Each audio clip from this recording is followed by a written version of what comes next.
Proses pencernaan makanan dimulai dari buccal cavity atau rongga mulut yang di dalamnya terdapat gigi, saliva atau kelenjar ludah, lidah yang hanya terdiri dari jaringan otot.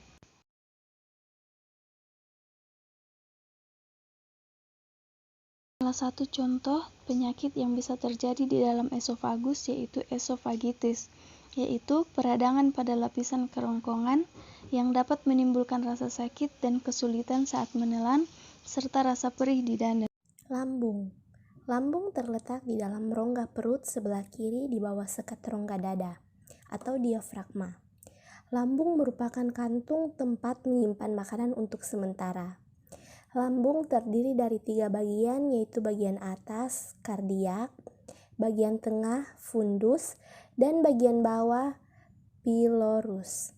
Di kedua ujung lambung terdapat 2 klep, sphincter, yaitu sphincter esophageal yang berbatasan antara kerongkongan dan berfungsi untuk menjaga makanan agar tetap di lambung dan akan terbuka jika ada makanan yang masuk. Sedangkan klep pilorus yang berbatasan dengan usus 12 jari. Pada usus besar biasanya proses yang terjadi itu proses pembusukan. Usus besar merupakan organ yang terletak di akhir. Makanan yang masuk pada usus besar hanya makanan-makanan sisa saja. Ada beberapa bakteri yang dapat menghasilkan vitamin B dan K pada usus besar. Struktur dari usus besar terdiri dari kolon ascendent atau kolon naik, kolon transversum atau kolon dasar, kolon descendent atau kolon turun. Arah pergerakan makanan dari kolon naik ke kolon dasar, kemudian ke kolon turun. Bakteri pada usus besar yaitu bakteri Escherichia coli.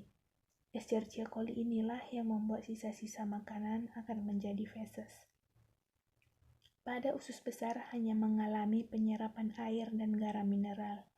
Kegiatan Escherichia coli dalam mencerna sisa-sisa protein dapat menghasilkan gas yang dapat mencapai 2 liter per hari. Feses memiliki kelainan, kadang-kadang bersifat cair atau terlalu padat. Feses bersifat cair terjadi karena infeksi pada usus besar. Feses yang terlalu padat terjadi karena penyerapan air pada usus besar tinggi. Kelainan pada feses cair dinamakan diare, kelainan pada feses terlalu padat dinamakan sembelin. Penyakit lain pada usus besar, sindrom iritasi bowel, wasir, radang usus besar, kanker usus besar. Adapun organ pencernaan yang keempat yaitu usus halus.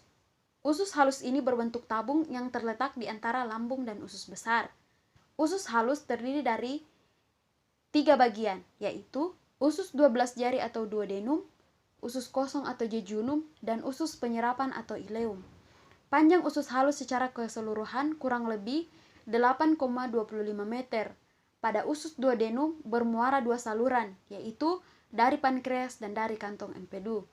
Di dalam jejunum terjadi pencernaan secara enzimatis.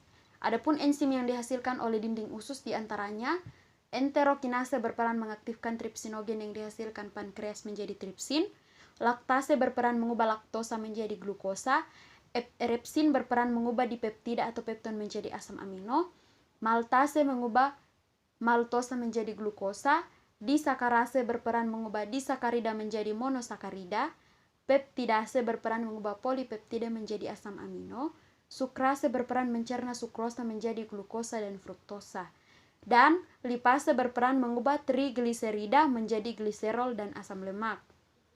Di dalam ileum terdapat lipatan-lipatan yang disebut dengan villi atau junjut-junjut usus yang kaya akan pembuluh kapiler. Villi berfungsi untuk memperluas permukaan usus sehingga penyerapan sari makanan oleh junjut-junjut atau villi usus lebih sempurna. Saat usus besar sudah penuh dengan sisa-sisa makanan, maka proses eliminasi menuju ke rektum akan dimulai. Rektum atau dubur adalah ruangan sekitar 20 cm yang menjambungkan usus besar ke anus. Menerima kotoran atau feses dari usus besar adalah tugas utama dari dubur. Saat gas atau feses masuk ke dalam dubur, maka akan ada sensor yang dikirim ke otak Kemudian otak akan memutuskan, akan mengeluarkan atau menahan kotoran yang ada di dubur. Dalam proses buang air besar, otot akan merileks dan rektum akan berkontraksi, sehingga feses akan keluar lewat anus. Anus adalah pemberhentian terakhir dari proses pencernaan. Sebelum akhirnya makanan yang sudah berubah menjadi kotoran atau feses keluar dari tubuh. Anus terdiri dari otot dasar panggul dan 2 otot internal dan eksternal. Lapisan atas anus bertugas untuk mendeteksi isi dubur. Lapisan ini akan mengetahui bentuk atau konsistensi dari feses, entah itu cairan, solid, atau hanya gas.